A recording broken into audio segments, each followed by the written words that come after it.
32-де аштықпен қырған, 37-де қастықпен қырған, 41-де қаншеріңді құртқан, 54-те тың жеріңді жыртқан, 79-да оған қайдаған, 86-да хайуанға айналған, діннен бездіріп, ақылыңды алған, абайдың басына атымын жарған, бай көңілімді лықсытып жатқан, бай қоңырымды бықсытып жатқан,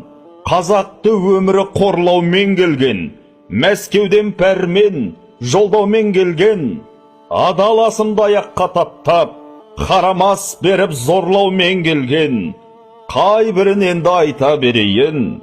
азат күнімі қайта келейін. Етек жеңіміз жиылған күнде, басыңа бақыт бұйырған күнде, қазақты сүйсең қазақша сөйле, алашты сүйсең алашша сөйле, санаңнан өшіп тап құлдық, орысша сөйлеп ғұлама болу, дұшпанша сөйлеп дүбәрә болу, екі жүзділік сатқындық.